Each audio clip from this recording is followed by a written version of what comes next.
Welcome into the CHGO Blackhawks Podcast. I'm Jay Zawaski. Way over there is Mario Tirabassi, and we have our special guest in studio today, Blackhawks President of Business Operations, Jaime Faulkner, and the President of CHSN, Jason Coyle. Thank you both for being here. Thanks for having us. We are excited to talk to you. I can see that our chat is already very active and very curious. And let's just start with the question on everybody's mind. CHSN launches on October 1st. We know there are carriage deals with DirecTV streaming, AT&T Uverse, and there's also the over-the-air option for people that want to purchase a digital antenna to get their games that way. Is there anything else that can be announced, or we know will be ready by launch October 1st? We do have more announcements on the way. Our objective, our goal is to be everywhere fans want to watch us. And we are engaged everywhere they want to watch us, and these things will roll out when they're ready to roll out. But our intention is to be where the fans want us to be. Should we just go through a list of all the carriages and you can just say yes or no? Because that's what we get on social media all the time. It's just everyone will just say, "Is it on Hulu? Is it on Xfinity?" And we're in the same boat. We don't know yet, so it just feels like, you know, there's a lot of those questions still to be answered. I guess in general, is there at least some like relief that most people will be able to see it outside of what's currently known? Well, everyone can see it now. Yeah, through the antennas. Yeah, of course. Yeah. But I think the way to look at it is more in generalities. Like we want to be everywhere, all those places that you want to be, and if they want us back as well, and we can reach a fair agreement, that our intention is to be there. In no way are we being piggish. We just want to do good business deals. Really want to land where the fans want to watch us, and that's our entire objective. Is our goal here is to be on the side of fans. So you already saw it with our free-to-air component. Right. That was important. So if fans want to watch us on a certain platform, we want to be there for them. If they can afford us at a certain level, we want to be there for them. A lot of fans choose to consume television these days with free over-the-air and a digital antenna. It's 600,000 homes in the Chicagoland area. Top 50 television market unaddressed. So we started there. We want to serve those fans who never have had cable, arguably, and they're not going to. We announced the DirecTV deal that also includes the stream, and we're going as fast as we can. It's complicated out there right now, and I think at some point, I don't want to answer for half an hour, but I'm happy to go through why it gets so complicated. And in no way are we trying to hold out for some sort of deal that no one's ever heard of. And we don't see any bad faith from anyone we're talking with at all. Everyone's just trying to get to the right spot. These deals are incredibly complicated. And I want, I know people watching now, listening later might be frustrated. Like, I don't know if I'm going to have the Hawks game on opening day or the first preseason game or whatever it might be. It is hard for 3 Chicago sports teams to get a sit down with the higher ups at Xfinity or YouTube or Hulu. It's not a massive priority to these billion-dollar companies, a small regional sports network. So I would imagine just getting in front of them and bending their ear and negotiating is a bit of a challenge these days. Well, I do think that there's respect there for Chicago in our teams and what we're building. So it's not necessarily a matter of that. I think there's so much complexity at the macro level. Insane, cord cutting which matters to our business partners. The rise of the direct to consumer, where you got the ESPNs, the HBO Maxes, that's the distribution partners, and they're competing against them. So you have to sort of control for that. You have the rise of the YouTube TVs and the Hulus. So you have these cord cutting trends. You have the rise of these new competitors. You have rights moving to Amazon. So the distributors are trying to get a sense of, okay, what am I buying? Is this really in the package? What does Amazon have? And then you have this huge issue with the fact that a collection of regional sports networks are collectively in bankruptcy right now. And when you do these contracts, when you're talking about a big national company like the ones we're talking about, and they do a contract with one RSN, there is no such thing really, because it magnifies and is likely going to be replicated in other places. And when you're talking about a collection of RSNs that are waiting to do a deal with the whole world watching them at bankruptcy court, it's very hard to do a one-off on the terms that would be right for us, that wouldn't then turn around and be applied to, a multiple thereof. So I think all these companies are just trying to do a fair deal. We're not finding any bad faith. We've got great relationships, and we expect to get where everyone wants us to get. Well, it's very clear that you all are all doing your best to make things happen. And on the elevator up, Jamie, you mentioned you had a little bit of news you want to break about a preseason game coming up here, what you guys are doing. Yeah, I loved how I think it was yesterday or the day before, you're like, this situation is fluid. Yes. We know it's important for people to be able to watch these games. So we know preseason's coming up. The way it works in preseason is you're working with the teams, because some teams are like us. We're playing in Milwaukee. St. Louis has gone into smaller venues. They don't even have Wi-Fi there. So you have to work with the teams on who's going to stream the game. Can we pick up the feed? And so we reached out to Detroit, because we were already planning on streaming the 25th. Said, hey, listen, why don't we give you our feed for the 25th? You guys broadcast for the next game. Give us your feed so at least we can put that game on. So the first 2 preseason games will be on Blackhawks.com. We're still working on the St. Louis game. And then October 1st on, all the games will be on. Great. So we are really working as hard as possible to get these games out. Yeah. We just have to be highly creative in some instances on how we get it done.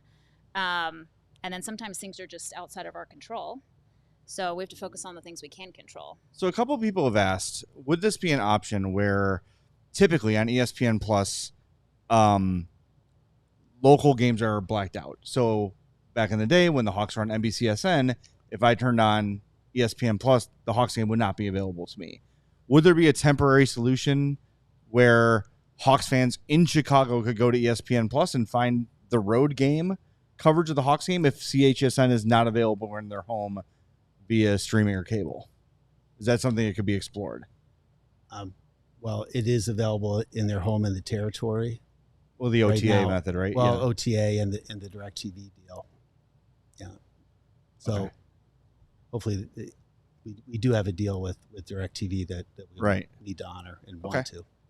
Yeah, I mean, there's probably some people who are unwilling to, like, there's some people say, I've been with Xfinity for 15 years and I've got perks for my longevity, and they're not really trying to add on an extra cost. So the best option for them would be go pick up that antenna, the digital antenna in the meantime, and get the game that way until if and when it does reach Xfinity or whatever the provider might be they're committed to. Yeah.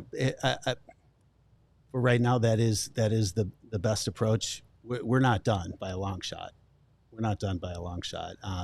October 1 is the start line. It's the finish line in some ways, and it's the starting line in some ways. And the whole network will start in a great place and get better every week and every month. That goes across the programming, the production, goes across the app as we roll it out in phases, and it's going to go to distribution as well. These companies are partners who we respect.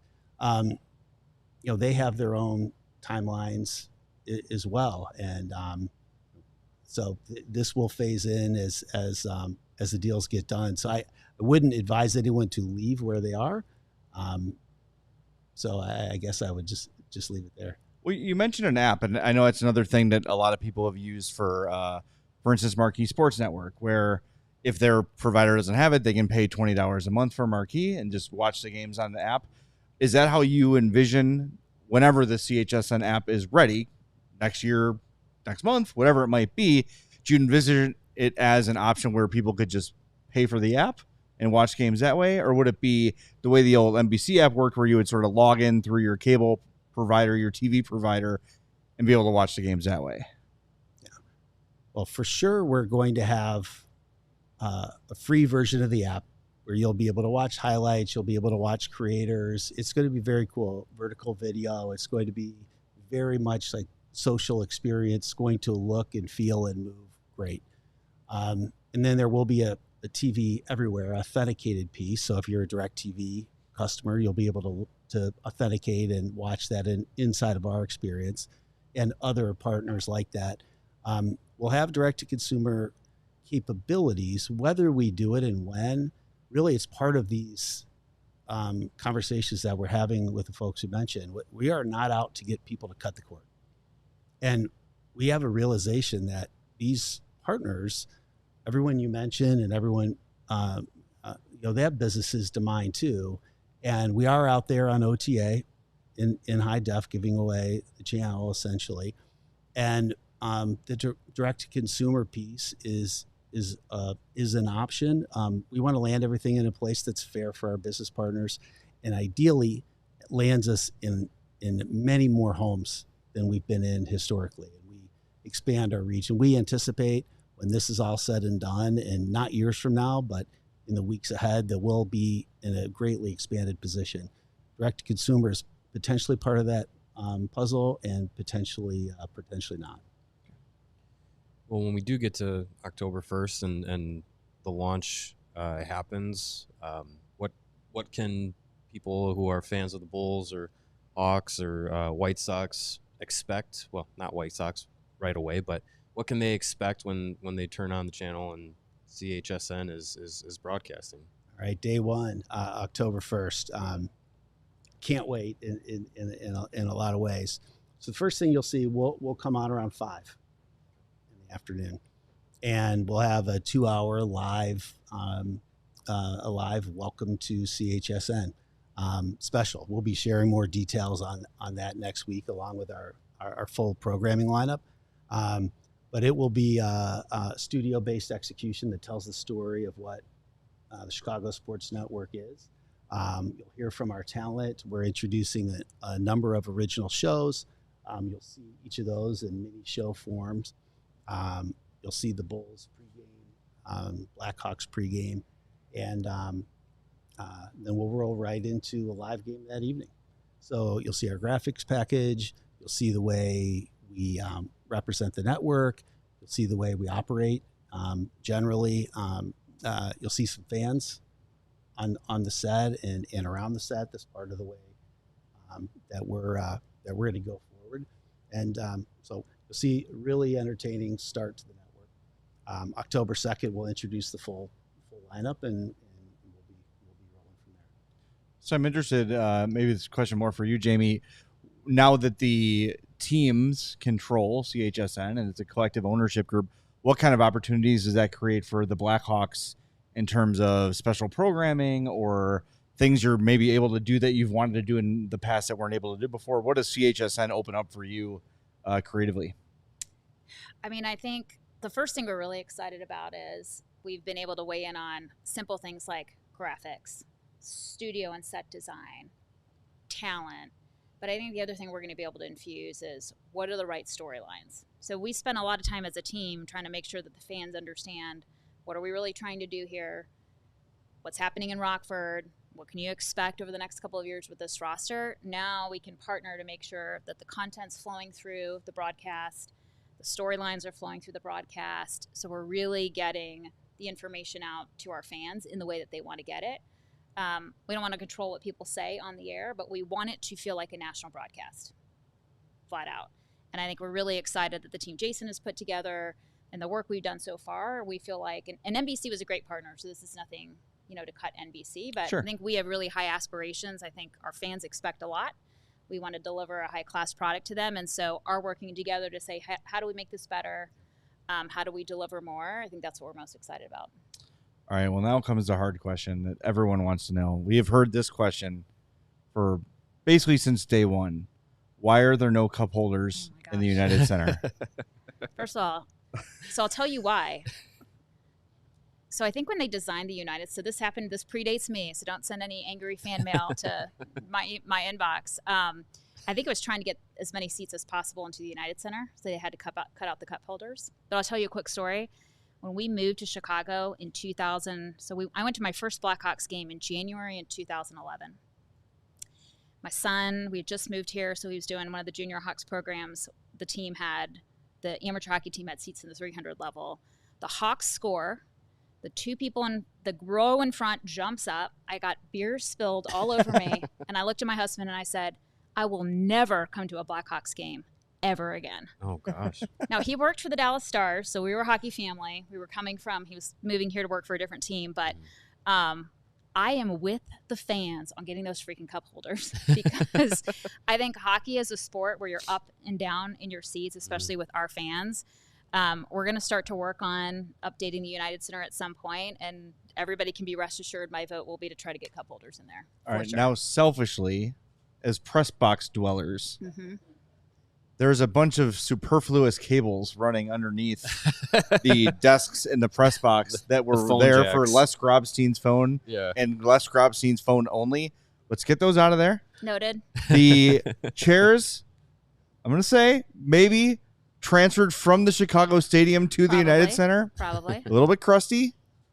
There's not a lot of room to roll back. So just selfishly, noted. Food, I do appreciate. Special food requests, I mean, Jay? if we can get some chicken nuggies up there, I think we'd all be very excited. But props on the Albanese gummy bears, and not the the Walmart brand gummy bears. Oh, yeah. They're high end gummy bears. Yeah. Certain GMs will just reach in there and so they'll grab them barehanded. The introduction of the gummy bear scooper and individual cups was a big thing. Yes, for us at least. What I want to spend some time on the Winter Classic. It is a huge event. I think we got to a point for a while where Hawks fans are like, oh, another outdoor game. But this feels kind of like a rebirth of the organization with Bedard arriving last year. And I think people are saying, hey, last time the Hawks were at Wrigley, it was the start of a really big thing. What do you have? What can you share about what's in store for the Winter Classic this year? And what are you looking forward to most about it? Oh, I don't know what aside from the jerseys. First of all, it's going to be epic. The jerseys are going to be great. We already saw them. I mean, I can't confirm, but they're going to be awesome. And they are. You're right. Allegedly. I think the biggest difference between the first time we were at Wrigley Field and now is the NHL's gotten a lot better at producing outdoor games. We have an incredible partnership with the league, so we're actually working. A lot of times what happens is they come and say, we're taking over your game, and they run the whole thing. We really want to bring Chicago to life. We want it to be really unique and special. We want it to be the best one ever. So we're working with the league on every little detail, and they've been awesome, as well as Turner. So we're in all of the details, and we have our players involved. So I think when we announced Winter Classic, they already had started talking about what their walk-in will be. So I know their ideas already, and they're wild and crazy. I bet. So they're invested. So when the league's invested, when Turner's invested, we're invested, the players are even invested. We're going to do a lot of really cool things, I think, this year for the game. There'll be a lot going on at Gallagher Way, pre-game, post-game, because it's New Year's Eve. And then we're hoping it's like a whole week of hockey, obviously, with Big Ten games coming in. That'll be great. I mean, it's just going to be a really fun time. So I think the game's pretty close to being sold out. So if you haven't gotten your tickets, you're going to want to get them to go. It'll be worth it. Trust me. Speaking of tickets, last year the Blackhawks won the draft lottery and ticket sales are exploding. Yeah. I have to imagine that maybe the demand not quite as crazy this offseason because there hasn't been – I mean, we're all excited for Tavo, but, how's it been? Well, I mean, this time last year I was telling people I think we're going to have 5 to 6 games that are at capacity. We have sold more tickets to date this time than we did this time last year. Wow. Which is crazy. So this year we're already looking at 16 games at capacity. And we ended up with more games last year than 5 to 6 at capacity. So we have more tickets sold. They're spread out across more games. I think the days of when you show up to the United Center and the place is packed and the fans are going crazy and the energy is there, that is coming back quickly. So it's going to be an exciting atmosphere this year. And then we're building up to, we've got Winter Classic, which is fun to celebrate. We're celebrating new network, a lot of fun things this year, but we have been working really hard on our centennial. We'll start announcing those things in January to kick off the party of the century for 100 years. Nice. Exciting. All right. So you guys are very data driven. We learned this before last year. We had the meeting.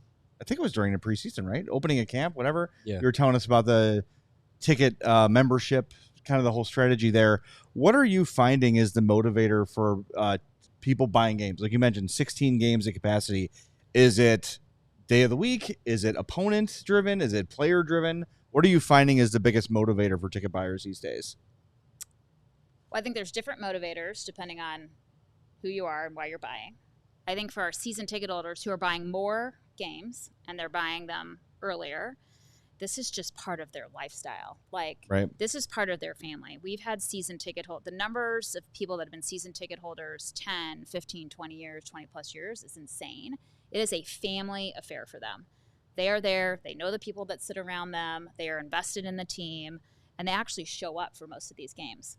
I think if they aren't going to use those tickets, they want to make sure if they put them out on the secondary market, they can sell them. And I think for a lot of years leading up to COVID, you couldn't get the value putting it on the secondary market. You could, obviously, in the height of those. And so what we've tried to do is cap season tickets, hold the value of that. So if you can't come to all those games, you can at least try to recoup some of that investment on the market. I think they're finding that they can.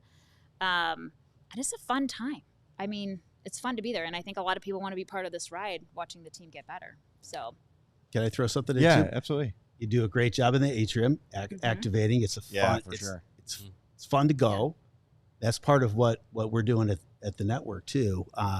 Studios right there in the atrium.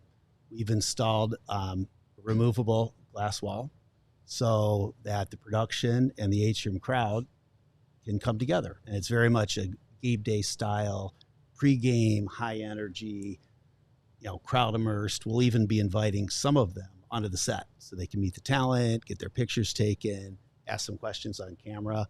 So everything is about that fan immersed, entertainment value, just as an extension of the great job that the team does. So that's very cool. And so that would be Hawks and Bulls. Yeah. Similar plans. I know we're a ways away from the next White Sox season, thank God. Similar plans at guaranteed rate for immersive fan experience for the broadcast. Absolutely. And that's one of the, you take this amazing studio show. We'll be announcing the details around that soon enough, but imagine it still being amazing. And having it, have instead of an isolated studio, being there on the field and seeing the Ozzie Guillens of the world, watching the pregame right there, and then watching the game essentially adjacent and interacting with that talent. It'll be more exciting for the talent. It'll be a great look. It'll be great for our fans and our sponsors. We'll be able to come on and create, and that's what we want to do with the content, is create an experience around it and really give something for the fans to participate in. In terms of the atrium, every year we look forward to Native American Heritage Night, Black History Night.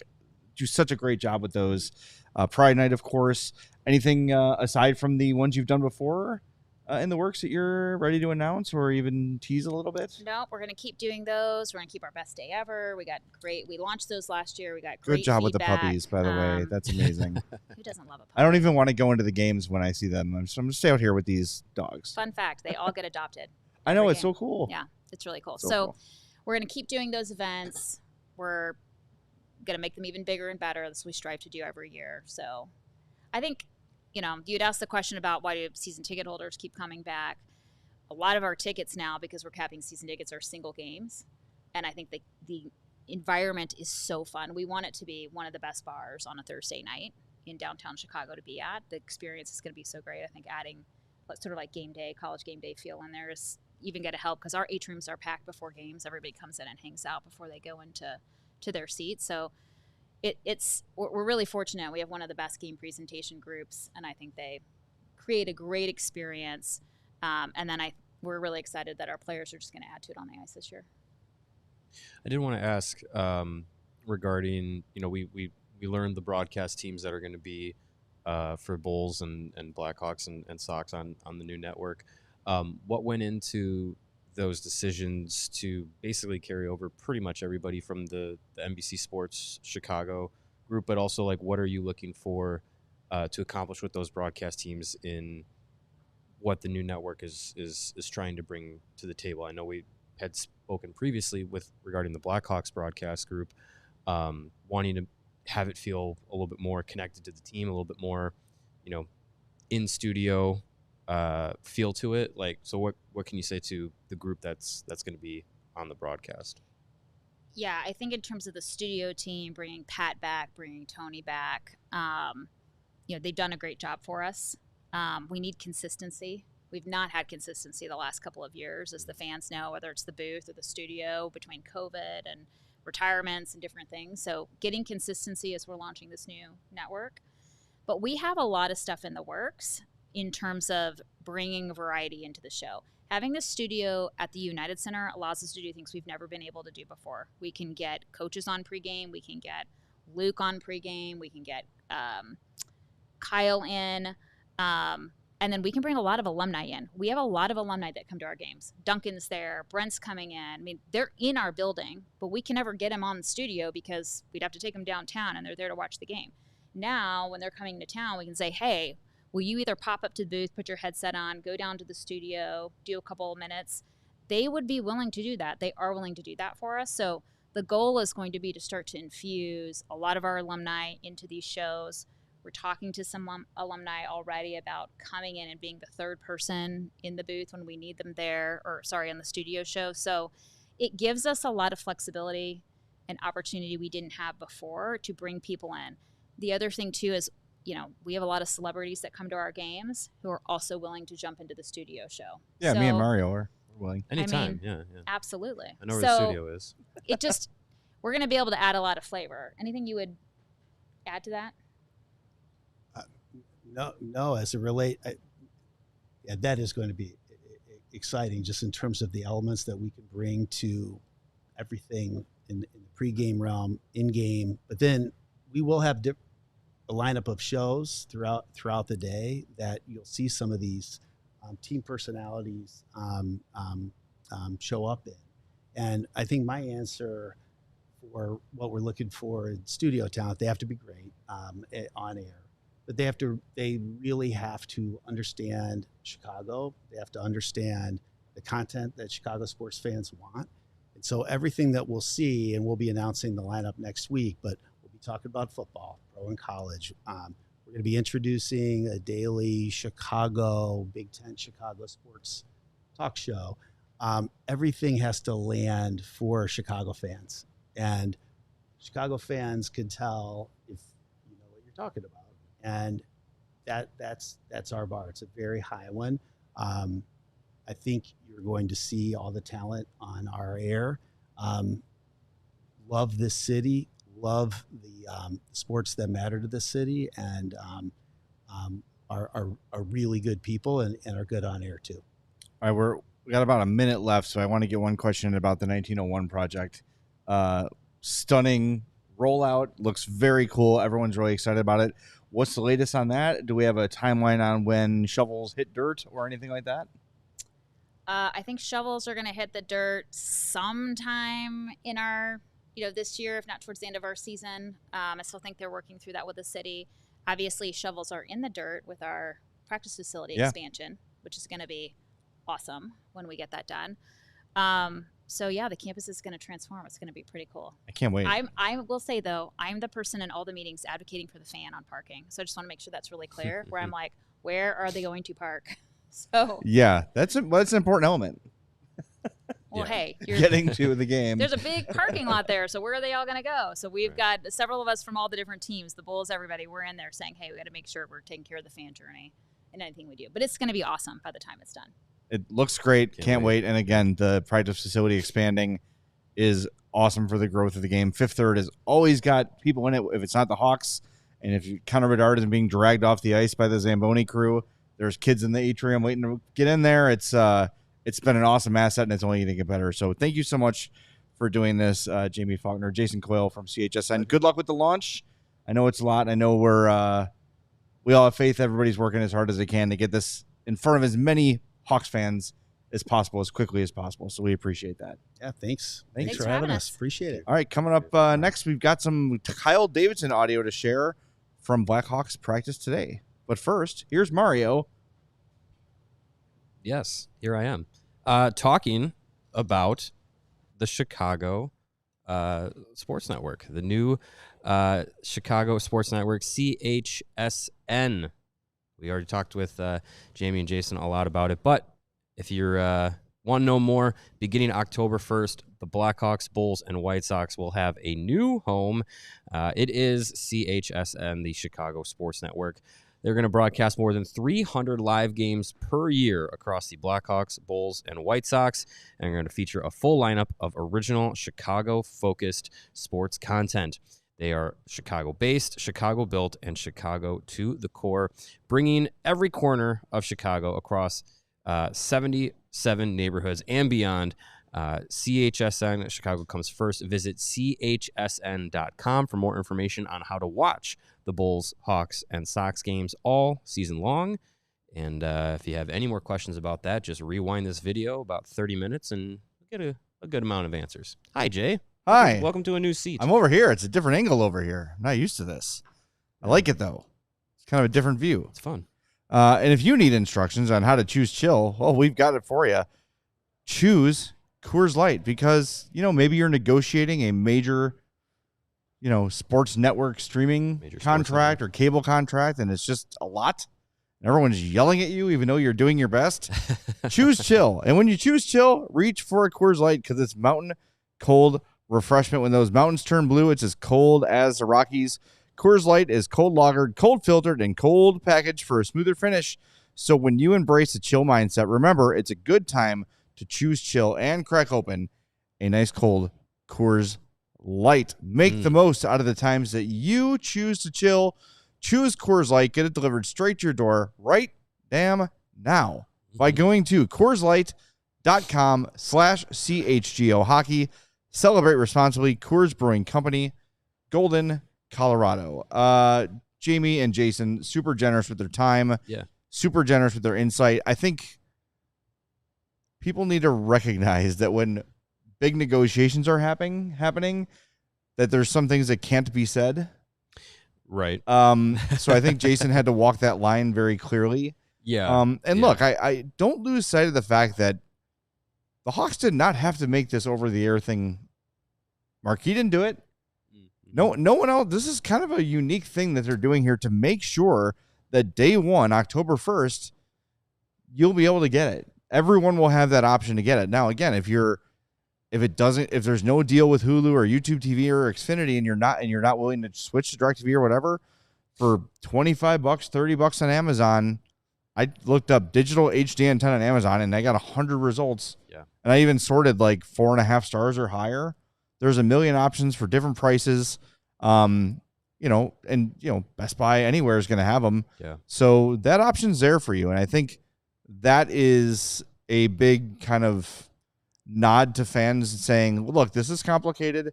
We're not exactly sure how things are going to go, how this rollout's going to work, but we're doing our best to make it as available to as many people as quickly as possible.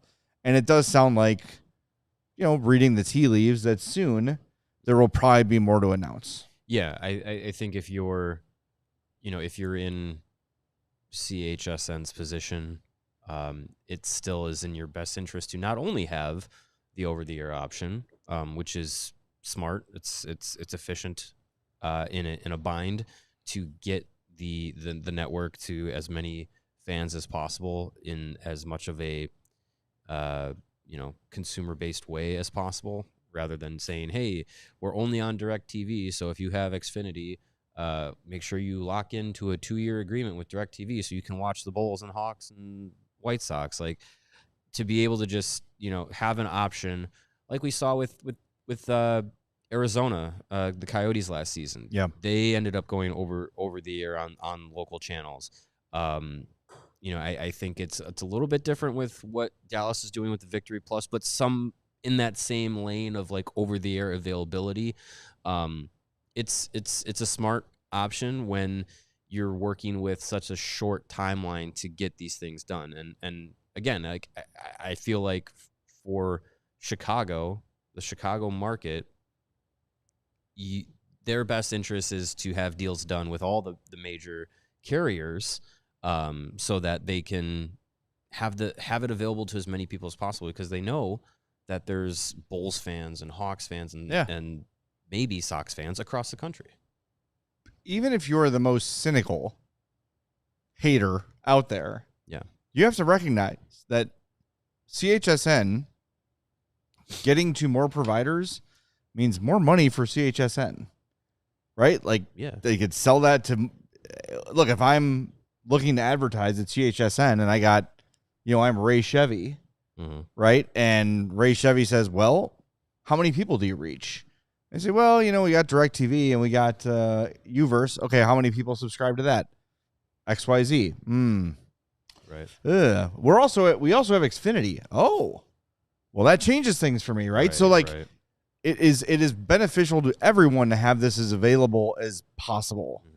So it's a process. I think they're doing their best in a short amount of time, and the fact that Jason and Jamie took the time to come here, sit down with us to try to get the message to people that they're trying. Very I think that should go a long way. I hope people appreciate that. And real quick, what we would appreciate are some likes. Yeah, we got a lot of people watching. Not a lot of likes.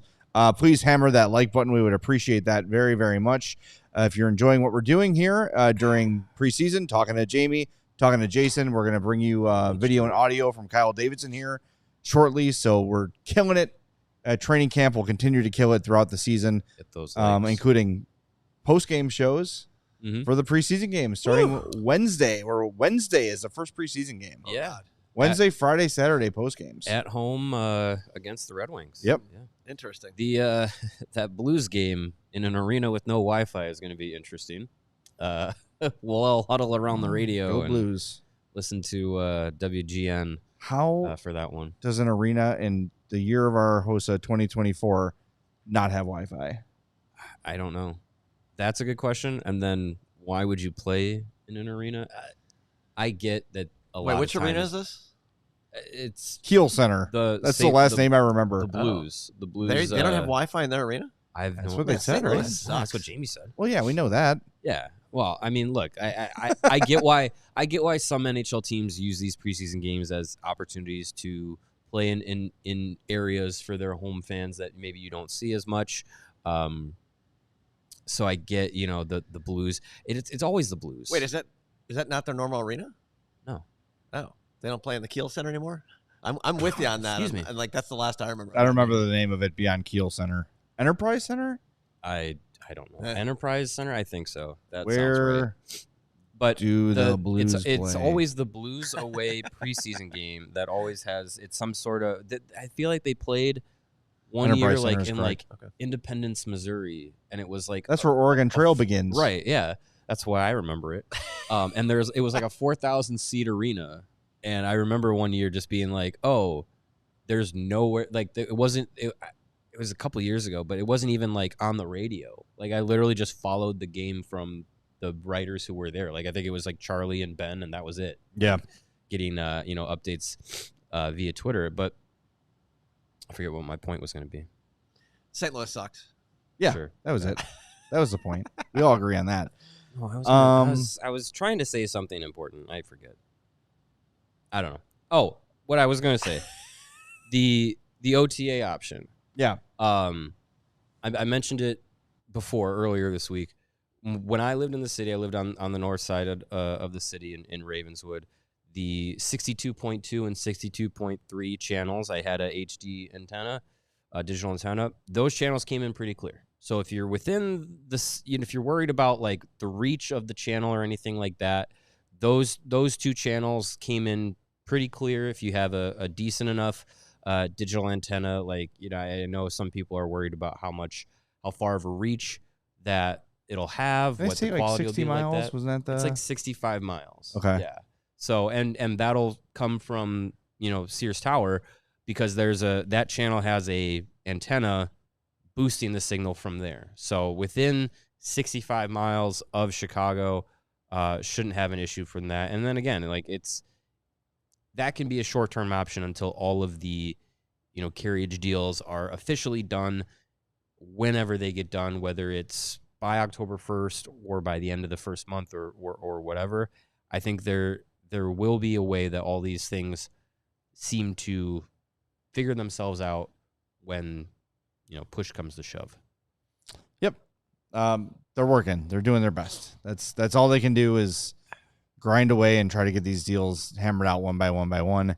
Yeah. And I think it was a good point made by Jason where he says, well, if Xfinity signs this deal with CHSN, then the next network from Cleveland is going to say, right, hey, this is the deal CHSN has. Why aren't we getting something similar? Right. So you it's can't just do individual deals. Let's say big corporations are greedy. Just going to throw this out there. Yeah, I would agree with that. Want to start a poll, like more controversial, St. Louis sucks or big corporations are greedy? Yeah, I know the answer to that one. Yeah, that's for sure. All right, we're going to hear from Kyle Davidson. Why don't we get rolling with some of those now? We got them ready to go? Yeah, we could. Let's hit one of them first, and then we'll probably be in a break zone or something. Let's get to the newsiness of it. He gave a bit of an injury update on Artem Levshinov and Laurent Brossoit, both of whom are missing. They aren't missing. They know where they are, but they're not participating in training camp. Here's Kyle Davidson. Him and Brossoit are about the same. They're probably another 4 weeks, with Artie being on the, give or take, but Artie being on the closer to 4 or maybe a bit more, and then Brossoit maybe a bit less. Yeah. With Levshinov, I'm sure he was eager to get this going and everything like that. So, I mean, is it just one of those things, tell him to practice patience and we'll see you when you're ready to go? Yeah, and he's around the facility. We kind of have to kick him out most days, and but yeah, he's super eager to go. He'll probably start skating fairly soon. Maybe hope, if everything goes well with his next visit in the next 7 days, he can start skating at least. So I think he'll be looking forward to that. But yeah, I think he's pretty disappointed, but he's able to do a lot of other training, so it's not like he's just sitting around sedentary doing nothing. So, but yeah, I'm sure he's anxious to get going. With Levshinov, did it happen that he blocked a shot in like a skate or in an informal skate, or how did it? Yeah, I think he was training down in Florida maybe and took a shot, and so it just happened then. I think he tried to push through, and then by the time you mentioned it and we started taking a look at it, it was time to kind of shut him down for a bit. I'm assuming that was training too. Yeah, I think just getting going on the ice and felt something. So it didn't linger from like the off season. No. That was a new report there. Yeah. What is the plan for the backup goalie spot until he's ready? Will Arvid probably do that, or? I think we'll see how camp goes. Arvid's, he was here last year and kind of knows the rhythm of the season and how things go, and so maybe a good opportunity for him to get a little more time. But we'll see how Brossoit does too, right? We'll see where he's at timeline wise, and then if we need to carry another goalie, we can make the decision towards the end of camp. So. All right, so 4 weeks with Brossoit and Levshinov, maybe a little more for Levshinov.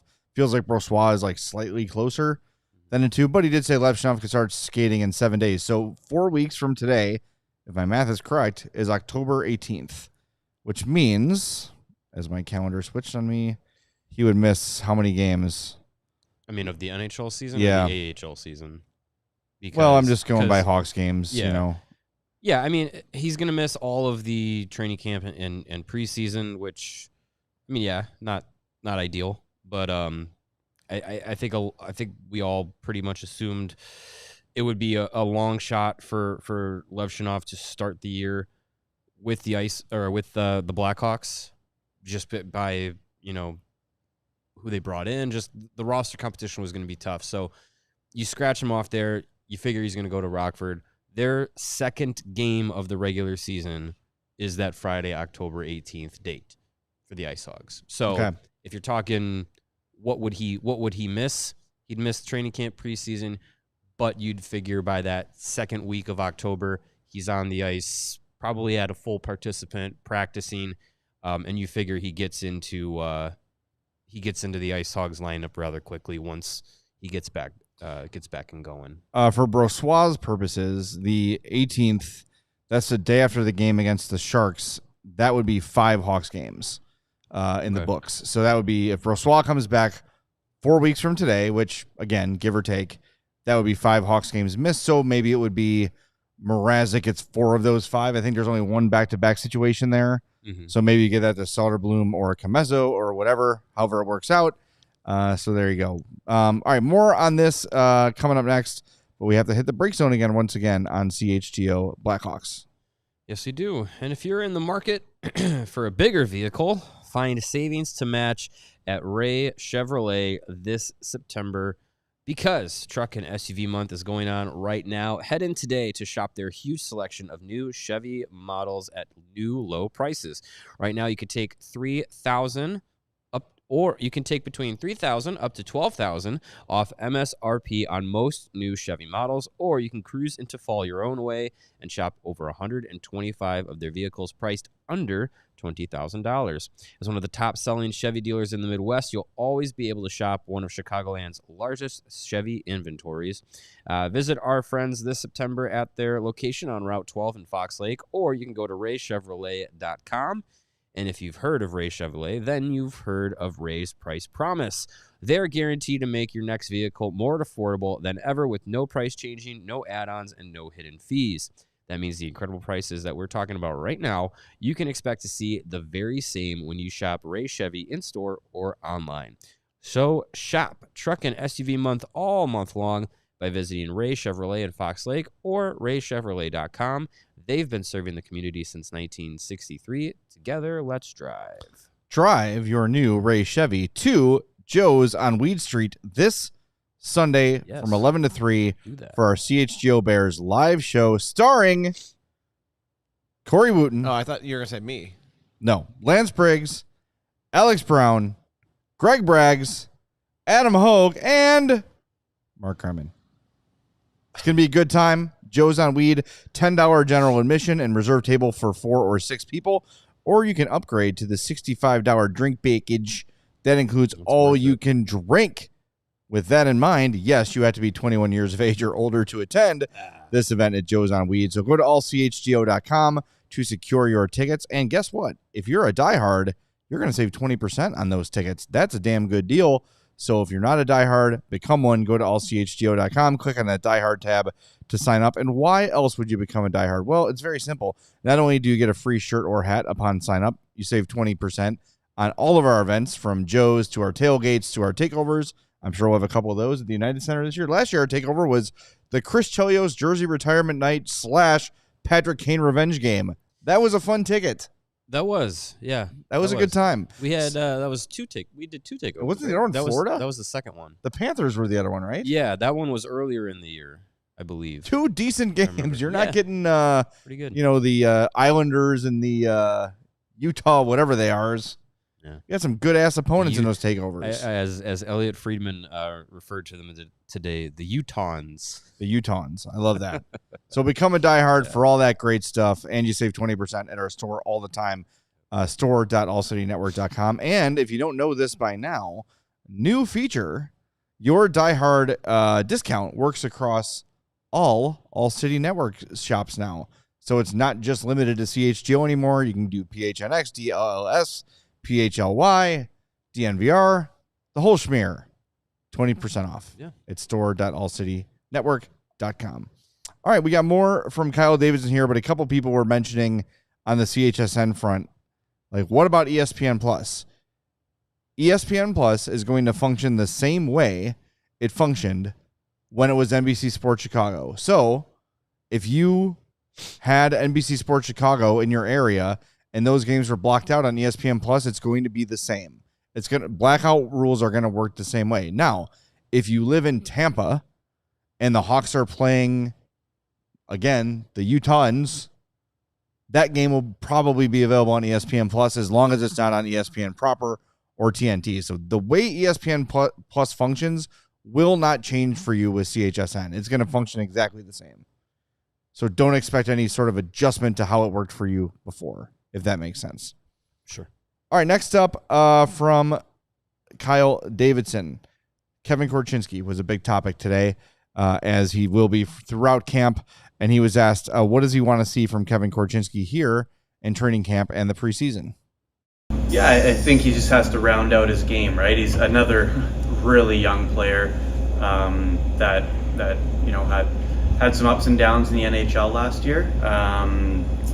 But it's always nice to see that physical development, but finding that consistency game to game on both sides of the puck, finding some confidence offensively, it will be a key for him, but also figuring out how to defend consistently at the NHL level is going to be a big key for him this year.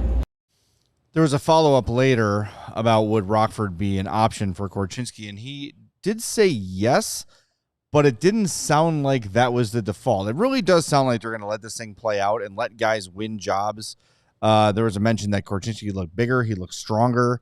We'll see how that manifests during drills, during preseason games, but I think this assumption that Korchinski is beginning in Rockford might be a little premature. Did you kind of get the same vibe? Yeah, I think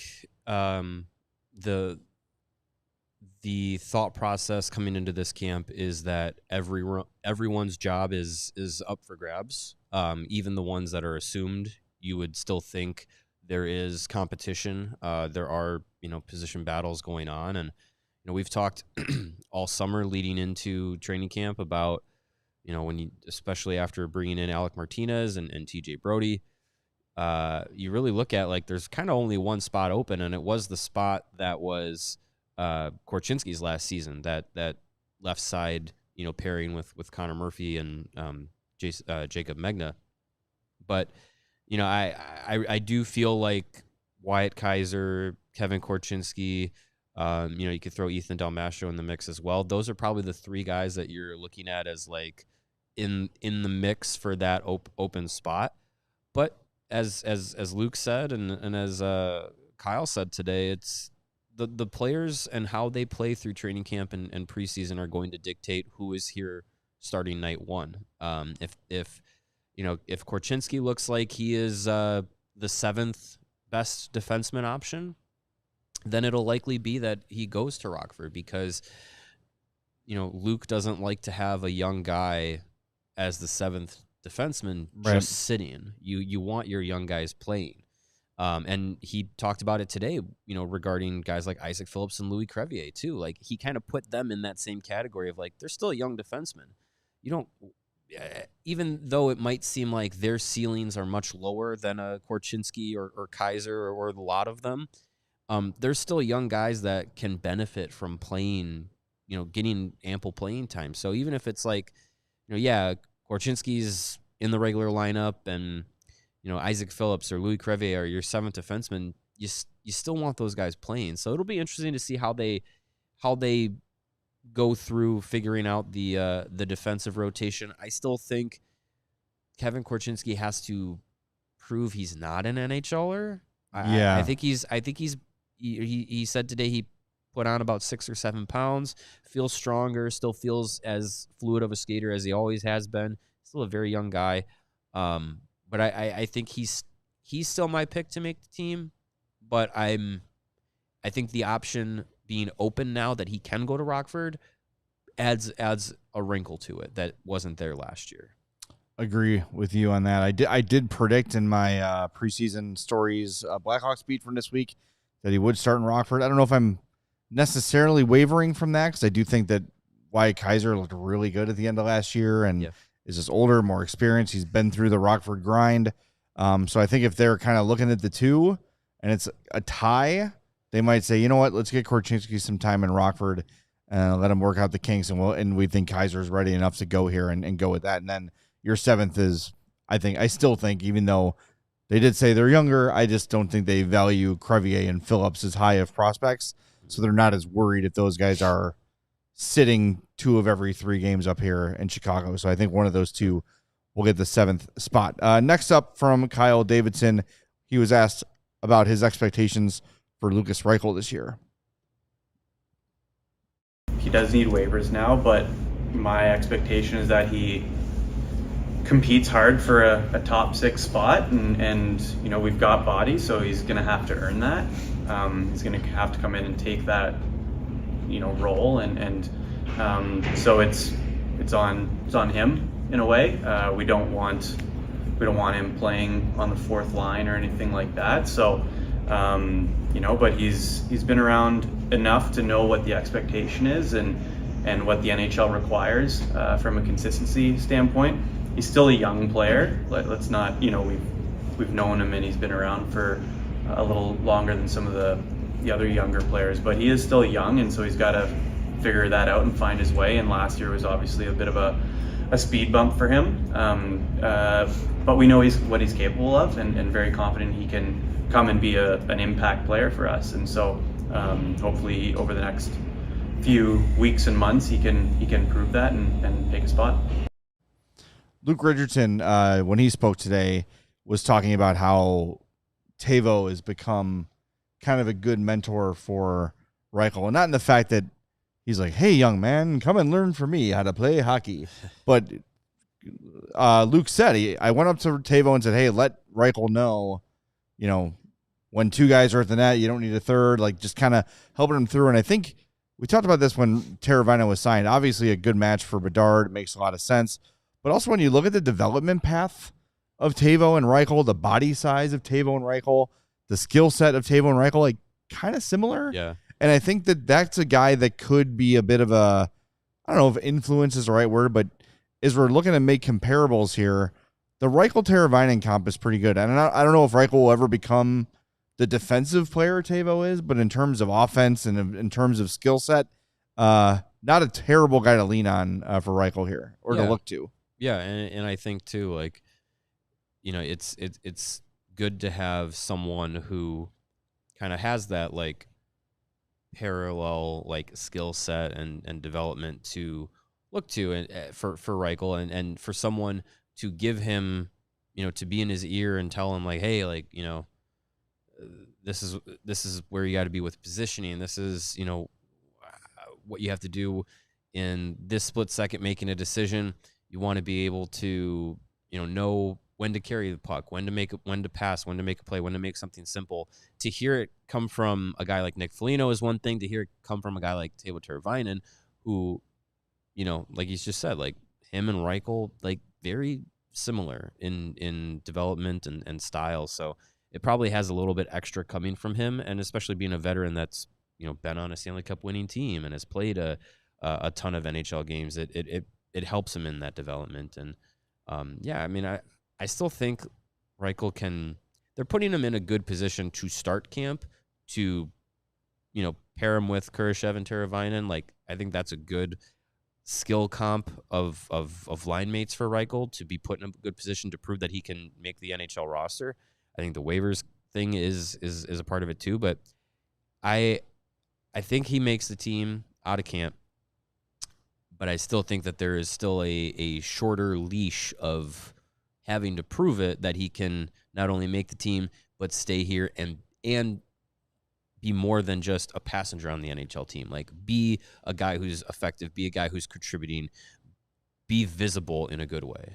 A little bit more from Kyle Davidson coming up here in a second, but we want to welcome our new diehards this week. Patrick, Edward, Mike, Larry, Palmer, Larry, Palmer, not Larry Palmer, and Chris. Wait, the old ABC 7? Yes, I think it's him. Thanks, Larry. We got Nick, Eloiso. Oh boy, Eloiso. Eloiso?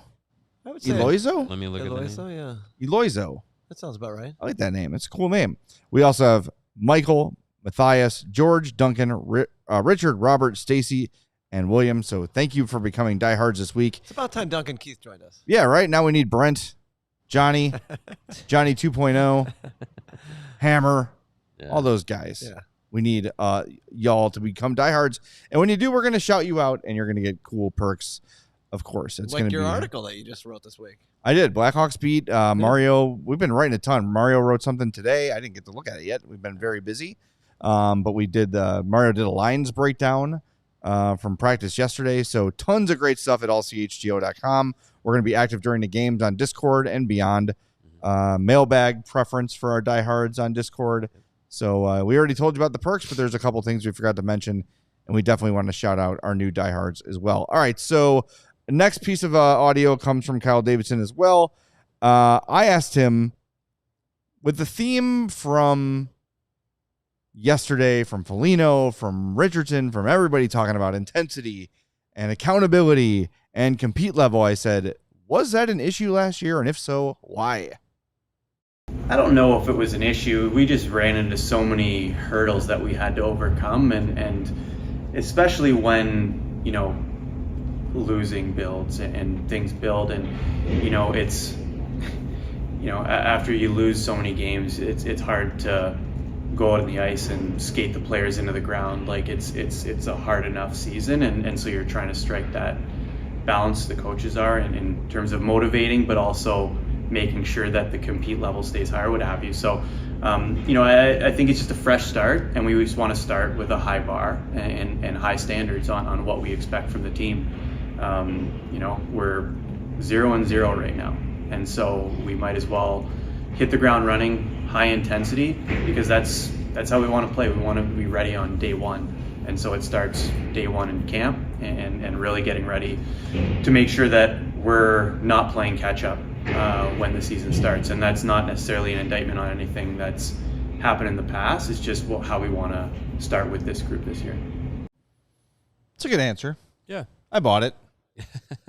Yeah, I think we there's some things that you can just kind of take and be like, yeah, like the injuries played a factor in Legit, it. yes. The way the roster looked for portions of January and February, you understand that the competitiveness of that team last year would have been affected. But I would say through the first 2 days of training camp, the additions of the veterans and the way that, you know, the team is starting each practice with a scrimmage, I think that's a difference than what we saw in the last 2 training camps. It just seems like the energy and the intensity is ramped up. You know, Luke Richardson said yesterday, you know, hey, he's not doing the conditioning laps anymore with the team, and something he said yesterday that stood out was the, you know, it's all business kind of thing, and it feels like, in talking to some players today after you know, today's practice, it feels like the you know, the air around training camp is a little bit more on the like competitive side, a little bit more in the battle side. It's a little more buttoned up, and guys aren't coming into training camp thinking, oh, this is where I'm going to get my legs. If you don't have your legs under you right now, you're at a through the first 2 days, you're behind. Yep. And a guy like Nick Foligno, yesterday when he was introduced as the team's captain, you know, he made the statement that, you know, there's a standard to be set, and if you're not meeting it, you're going to hear about it. And he's backing it up today during the scrimmage portion. He put Nolan Allen into the boards rather hard. He put a big shoulder into Sam Savoie. He ran over Gavin Hayes. Like he was out there playing hard, playing physical. I don't know. I'm not gonna say he's bullying the young guys, but maybe set the tone. But yeah, I think he was doing a little bit more to show the young guys, like, listen, you're supposed to be part of this rebuild, part of this future. It's not going to be handed to you at the NHL level. Like, you have to go out there and earn it. And I think that is something that this training camp feels different than especially last year, where, you know, you come out of it, and I think with Lucas Reichel, we came out of training camp last year being like, wow, he's looking good. Like, he's proved he's in the NHL. But maybe it was a little less he's proved it and more of like, well, he should be in the NHL, so let's put him there. Yeah. And things might have, well, like you said, with the injuries, they didn't have a choice for a long time. Yeah, injuries, yeah, that plays a part in it too. But I think the idea that, you know, every job is up for grabs, ice time is up for grabs amongst young guys and veterans. Like, the message has been set and I would say changed from last year, where it's more competitive, it's more physical. You talk to Tyler Bertuzzi after today's practice. He's a guy that's played on a Detroit team that had expectations, on a Toronto team that was competitive and had expectations, on a Bruins team that was in the same boat. And he's coming in and he's saying, like, yeah, I like the energy that has been here.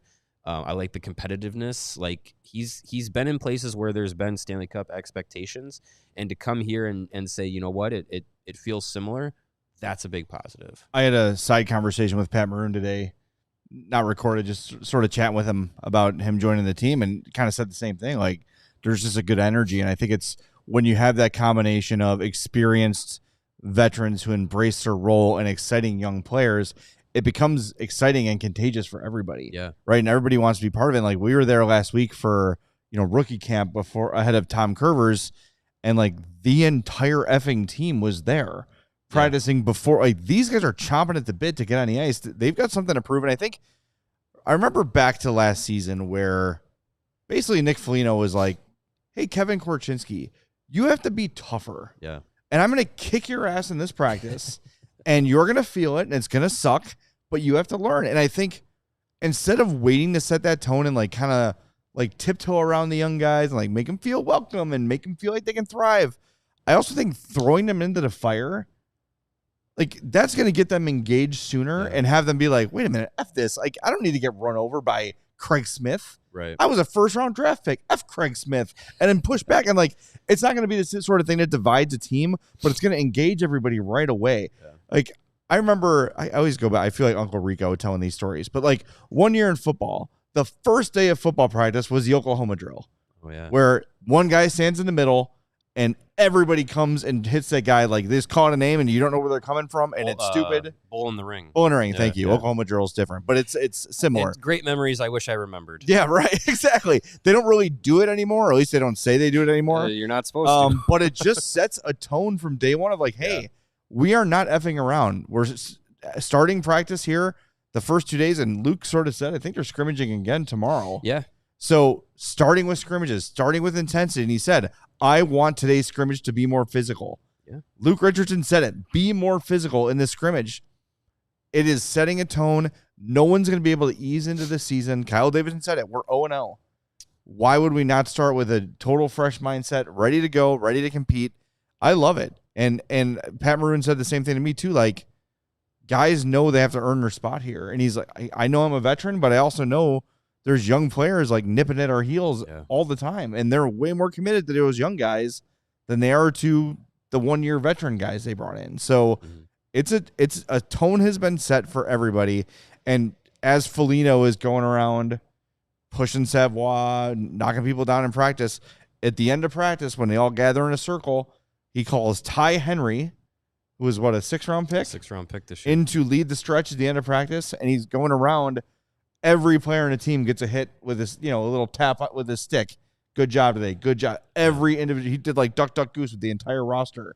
Like, that is leadership. Yeah. It's tough love. It's intense. It's competitive.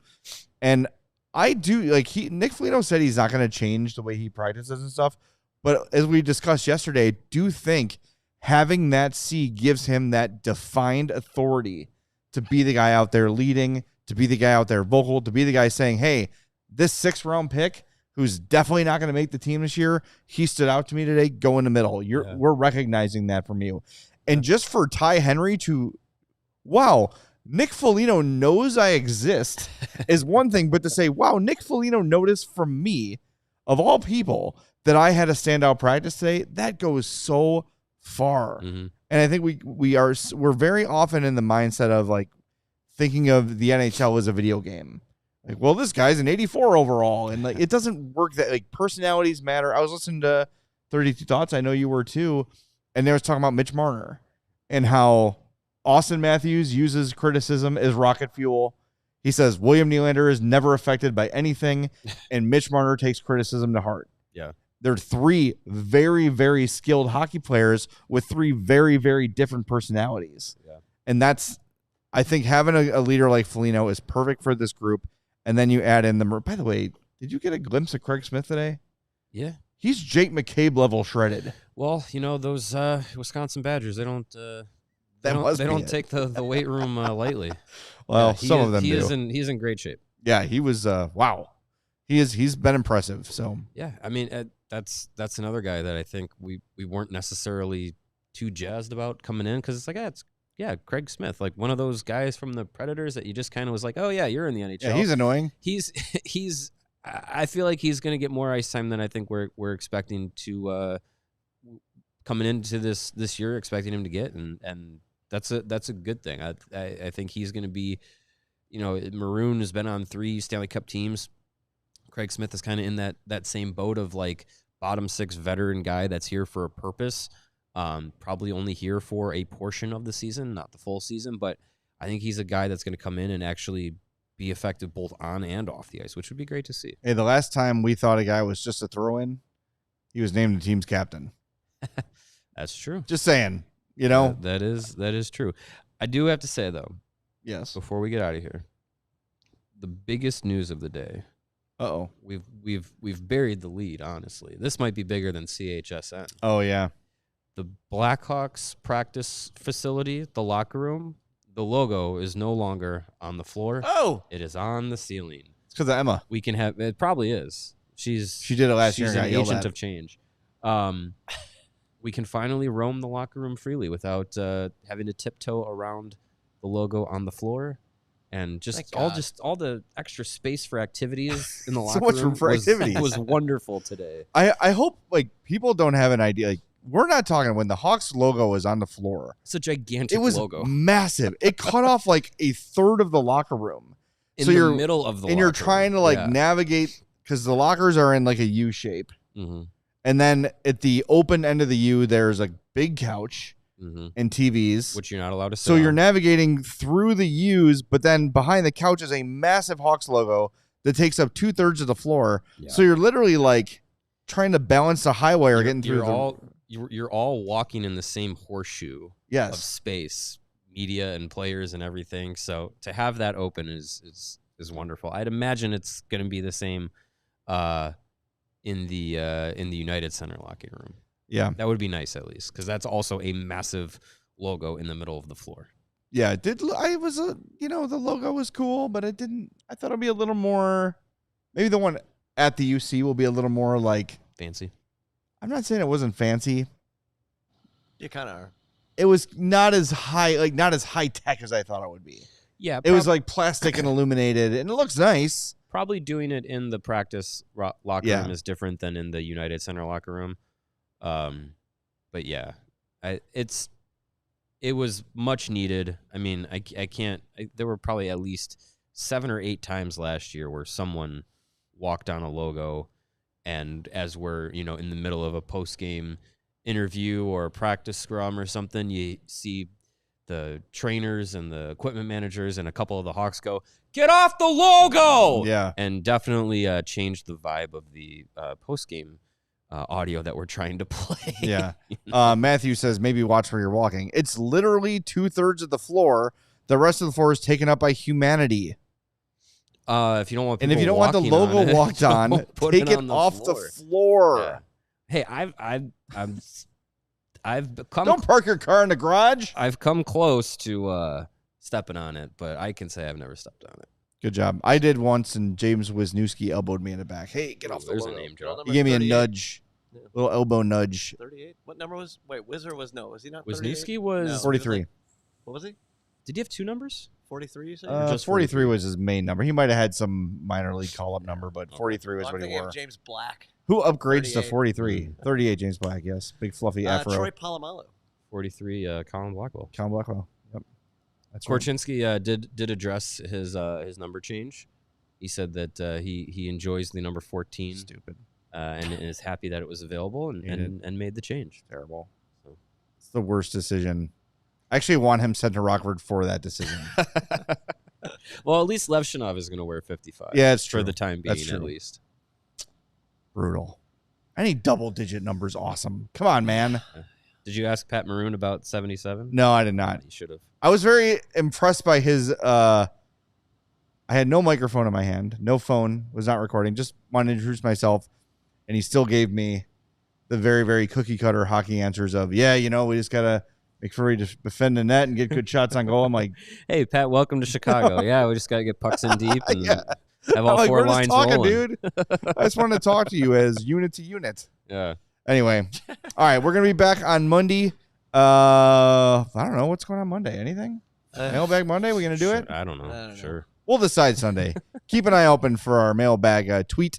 And if you're a diehard, throw it in the mailbag section of the Discord right there. You can do it that way too. But we do have practices this weekend. I know Greg's at Riot Fest. I think you and I are taking a couple days off. It's kind of our last weekend free. Kind of the last Saturday to be free, so we're gonna take that off. Man, I'll be at the Metro late tonight for a Riot Fest after show. Spoon, nice. Have fun. Not fork. The Festival of Riots should be fun. Yeah, Sunday is an off day for the team, and then they get back to it on Monday. Come to Joe's. Say hi. Should be good. And then a game on Wednesday. Can't wait. I'm very excited. An actual game with fresh gummy bears. Half of the Ice Hogs and some juniors players. What if there's chicken nuggies? Because Jamie asked me. That was good. You can enjoy them. I can't. Yeah, what if you take the breading off? Nope. Really? Whatever. We don't care. Trust me. I've tried. If I couldn't have chicken nuggies, I don't know what I would do. I'd jump in front of a truck. There are gluten-free breaded chicken nuggets that are available in stores. You ever seen vegan cheese? No. Yeah, I have. I've eaten it. Oh, nightmare. It's fine. No, it's not. It's fine. It's not fine. It's plastic. It's fine. I feel so bad. Like, honestly, if I had to go gluten-free, I just might not go on. You'd survive. You'd be shocked at how I would just be willing to tolerate what happens to me. Like, fine. You'd be crapping your pants every day. I mean, I'm 46. I'm already there anyway, for the most part. I think we should end the show. You think so? Yeah. You got plans or something? Yes. Is Spoon about to go on? Many hours, yeah. You're going home and then coming back to the city? Correct. That's just dumb. Gosh. All right. Have fun. Well, hey, check out our YouTube page. We're going to have the full Luke Richardson from today is up. We're going to have the full Bedard. Bedard just went up. Nice. The full Tyler Bertuzzi, where he says he hates deep dish, which is fine. Don't hate him for that. And the full Kyle Davidson, all 21 minutes of Kyle Davidson will be up there later today. So check it out. You know where our YouTube page is. Go there, hit the like button while you're there, and do it before you leave us. We would appreciate that. We'll see you at Joe's on Weed on Sunday, and we'll be back here on CHGO Blackhawks on Monday at 2:30. Have a great weekend. We'll talk to you Monday at 2:30 on the CHGO Blackhawks podcast. We all silly like the mayor.